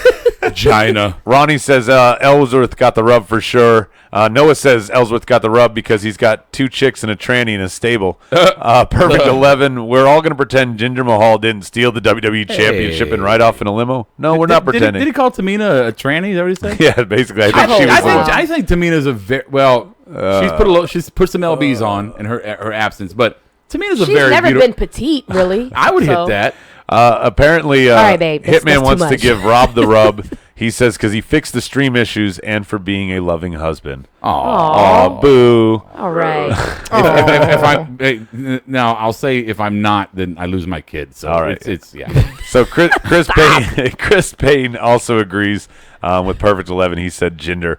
Our final one is line of the night. For me, it was from Byron Saxon. He was talking about the Ascension and Breezango, and he says, here's two teams that have fallen under the radar. No, these are two teams that aren't on fucking TV. That's way fucking different.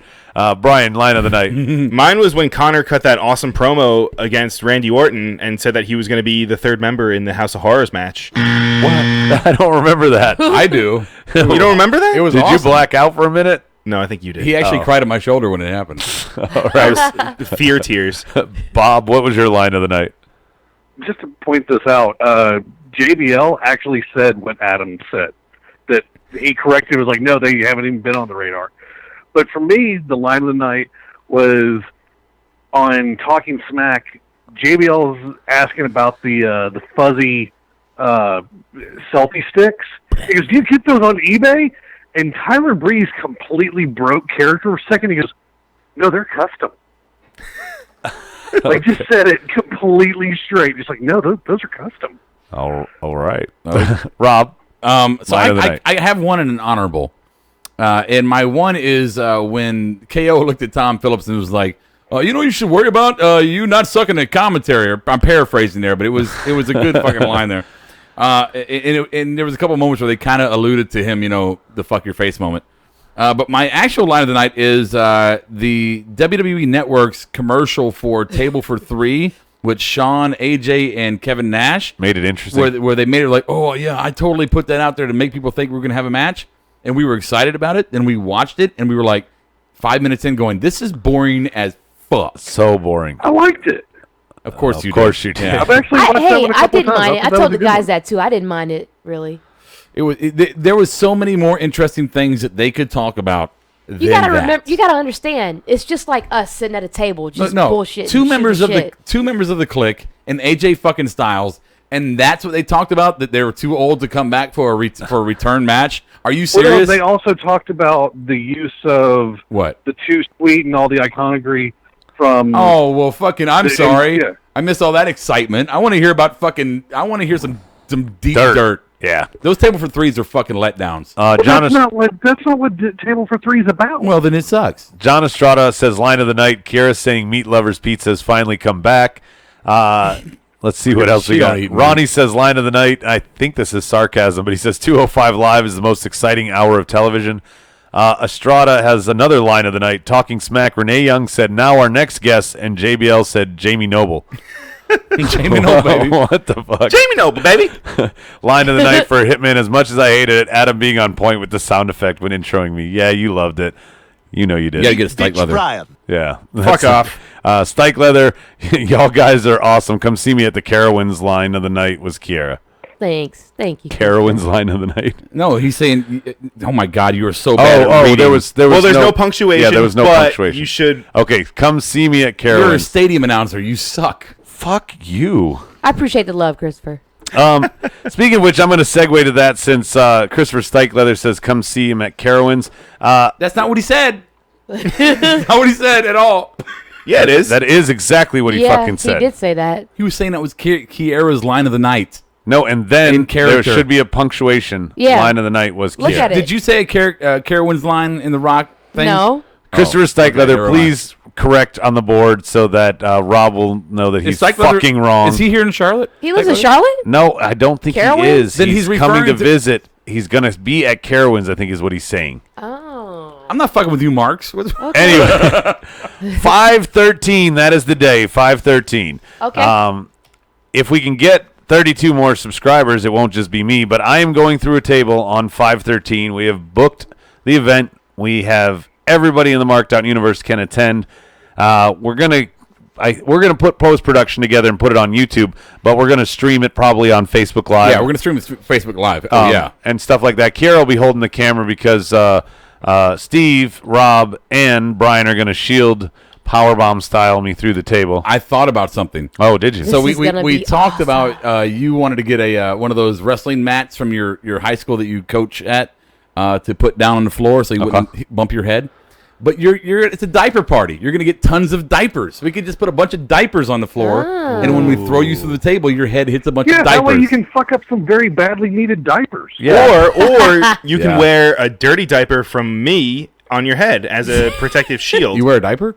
Sometimes. It's worse than I thought. Well, I mean, sometimes you don't have much time. I'm sorry, Brian. Way out of control all of a sudden. Oh my Anyway, so on the 13th of May, I will go through a table. It took us a while to coordinate and schedule and make sure we were all in town and there. What does it count? It's 32 more. Is that what it is? What is that? You said 32 more for Steve? Oh, yes. Steve needs 32 more subscriptions by the 13th, and he will go through a table as well. Golda, who's not on the show tonight, has already found a deal on Craigslist to get the 2 tables. He wants to buy 2 tables because he thinks that we're going to get enough subscriptions. Let's make sure that he's right. What better way, because this took us forever to fucking schedule this. So what better way to get 2 tables in that one night? Everybody that trolls out there, Noah, Juan, go, Trollman Reigns, you're the one. Go get us 32 subscriptions quickly so that Stevie can go through the table too. The other tease we've got is, and I'll kick it to Rob and Bob to do this, but we're going to do our Smark vs. Mark show. No. And you need to do the topics. No, sir. No, sir. You were close. Our show is going to be called Smart versus Mark. Now, me and Bob had a long conversation because I thought it was Smark for as long as I can remember anything. And go ahead, Bob. Explain the difference here. Okay. A mark is who is being conned, and a smart is the one who understands the con. The word smart was actually created by a website called Scoops, which they combined with another website. Now they're SE Scoops. But a smart is somebody who thinks they're in on it while still acknowledging that they are openly being conned. Yeah. So we're marks. At no point am I a mark Yeah. at any kind. I know what's going on in this business. I recognize it. Right.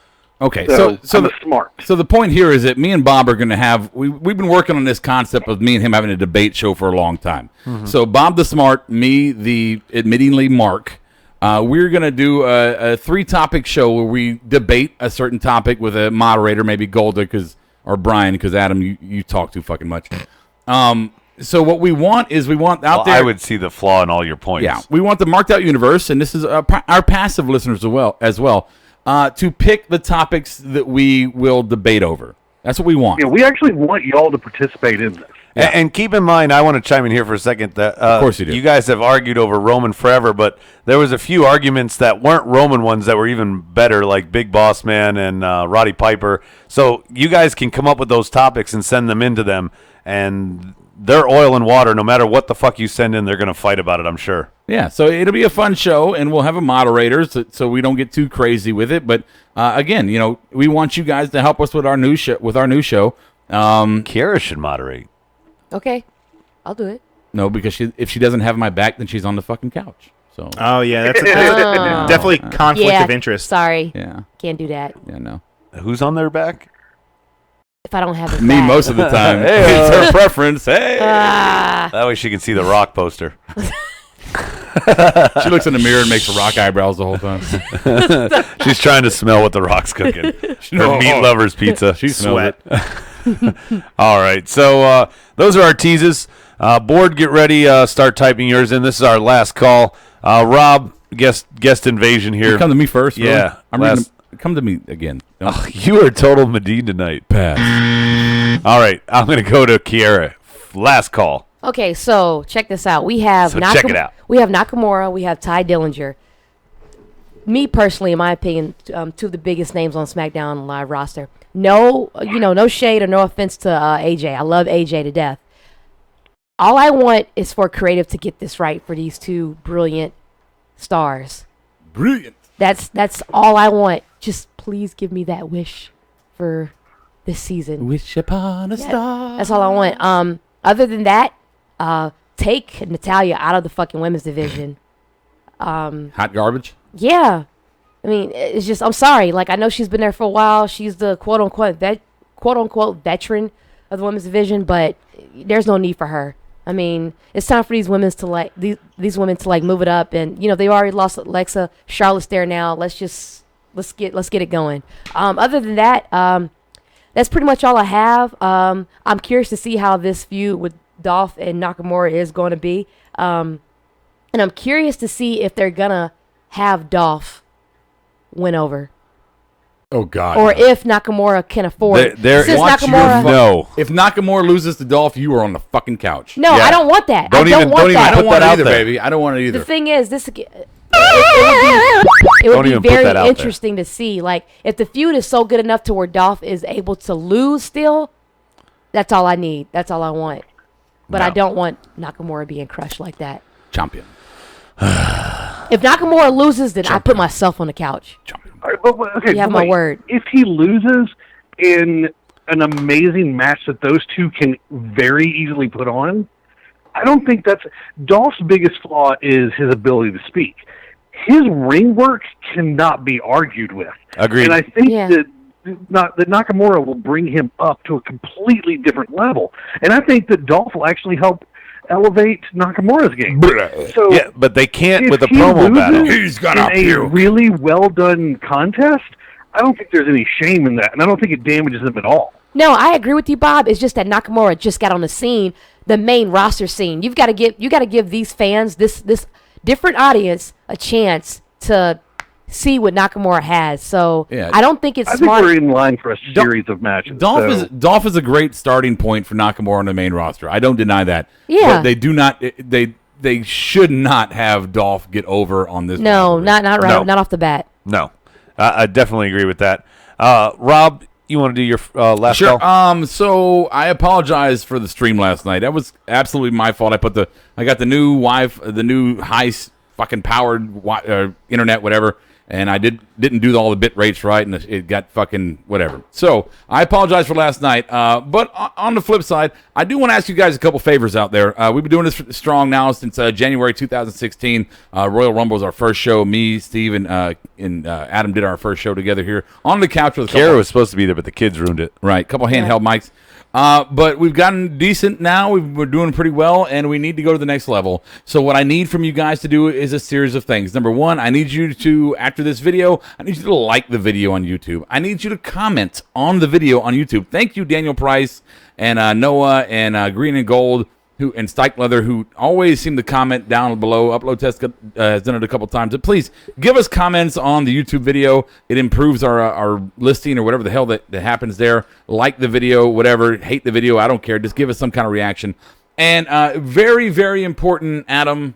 Reviews on iTunes. Please go to iTunes, whether you're in podcast land or YouTube land, and subscribe, rate, and review. If you're on like a Podbeam app on your phone or whatever, get off that, go on your computer, go to iTunes, open it up, marked out exclamation point, Professional Wrestling Podcast, and subscribe, rate, and review for us. Please, if you enjoy our show, I am begging you to give us a little bit of love in the review market so we can build up our ratings, maybe get sponsors, maybe do better. Reviews on iTunes. Fork garbage diapers. All right. Before we go to Bob, Vince Russo, what was your final thought, last call of the night for you? What? I didn't catch that. Can you say that again? That's probably the best we're going to get. Bob, what do you got for last call? Tonight's show was better than Raw, but that ain't saying much. We're in a very uncomfortable building phase.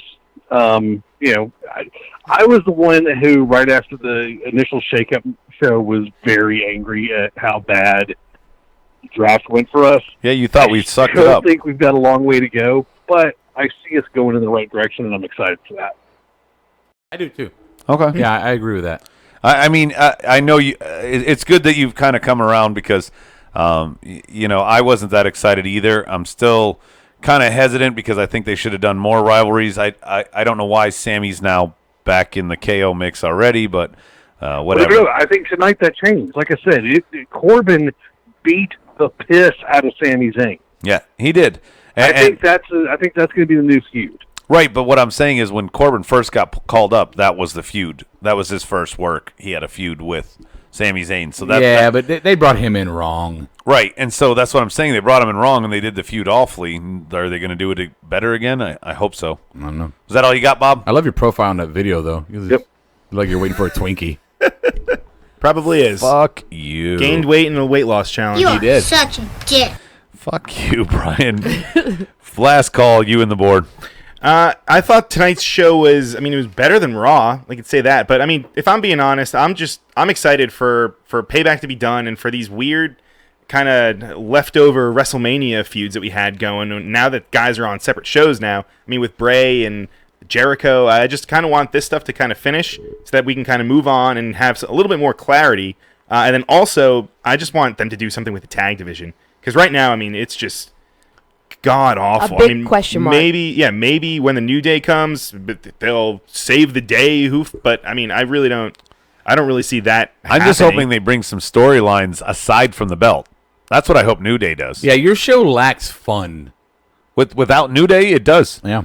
Maybe that's the instant. They have so many different gimmicks Miz was your only comedy before the shakeup. Yeah. Yeah, and it's very lacking now without it. Bitch, Brian. Shut up. What? Want me to do the board now, Adam? Goddamn, pal. Bitch, Brian. You were just doing that. Got it. Pronouns. Well, no, I was so you can read Hitman's. And he can't wait for KO versus AJ and Shinsuke versus Ziggler. Yeah, Cashmere. Last call. Just take Austin Aries from the the cruiserweight division and put him in the title picture already. He's one of the best on the roster, and he's being subjected to the cruiserweight division. SmackDown needs him. Wow, SmackDown does kind of need him. Agree Somebody's got a crush. Yeah. No, I agree with that. Title picture. He was big in NXT. Come on. Not the big belt. Put him with U.S. rival or an IC rival. Fine. He at least raced that much. But not the big belt. Okay. No. Yorkie, he's got a last call. If the match between Bray and Orton won't be for the title, is there any chance Bray wins?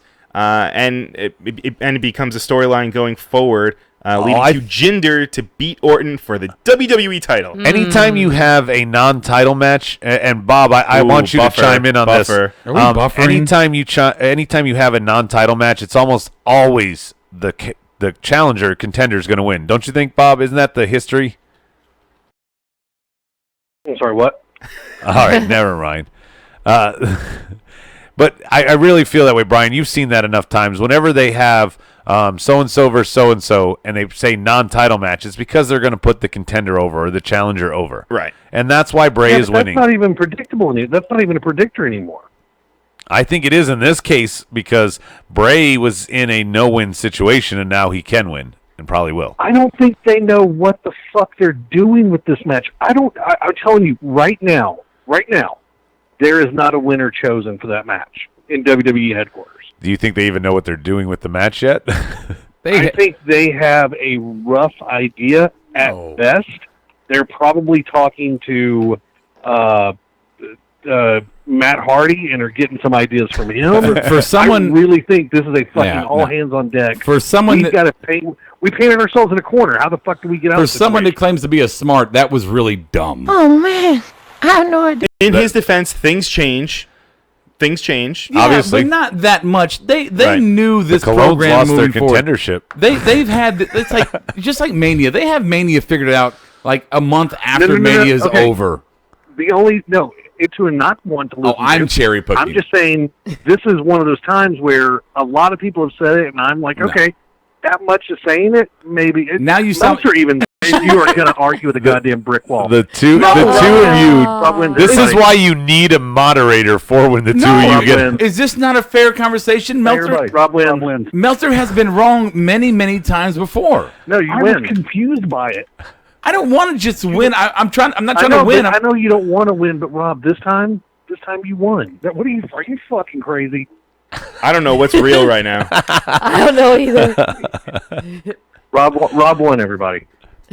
Disrespectful, stupid it. Right now is Rob won this one. Oh, fuck you, Bob. No, maybe. Don't be mad because you won. That's not how. I'm not mad. Look, I'm mad because I am a winner. smart enough person to know when you're being a dick and you're just saying shit to shut up. See, now you're being a bad winner. That's not good. The guy with the wettest hair. I'm just gonna take a sip of my drink and fuck off. All right. Ooh, read Ronnie and Noah's comment. Ronnie, no, The Hardys. I just read that. Why is nobody fucking listening to me tonight? Sorry. I just read it. Broken Hardys and Bray together. No, they should be rivals, if anything. That's what they were Either trying to do. one works for me. Yeah, that worked great with Taker. Anyway, I just want to hear somebody's pleasant voice. That's so much better than the two of you arguing. My last call. Seriously, guys, any topic for them, send it in. They will fucking find a way to fight about it. Even if they somehow agree, they will still yell at each other. and Rob will always win in the end because once Bob just decides he's talking to a wall, he's going to concede. I win. Rob wins. Rob wins. I don't want to have an educated conversation because Rob wins. I'm going to go back and eat my fucking Twinkie. Rob is the angriest person ever about winning. I don't get that. Oh yeah. You were the biggest little bitch. Oh, even Kiara is backing it up. No. I love you, baby. Bitch Bob. Every time a point gets made that he can't defend, he's like, you know what, you win. Fine, I'm done. No, there's a difference between can't defend and the difference between me and 5 years old. It's you. Okay, you win, Rob. I am so happy that we have like 3 couches, Kiara, because you have options tonight. Oh, sweetheart. Oh, it's all fun and play. Kiara's getting thrown under the bus now. What? Suddenly. Come on. Fuck you, Bob. Hi, Brian. Something to break it up there. Can we finish this fucking show? All right. Yes. My last call. Tune in next time. Same smart time. Same smart channel. I'll catch you on the flip side. Smarkdown Podcast is recorded, edited, distributed, and marketed at U-Record Studios in Charlotte, North Carolina. For more information on optimizing your podcast for increased listenership, check out U-Record on Facebook, Twitter, and email sales@urecordstudios.com or visit the website www.urecordstudios.com.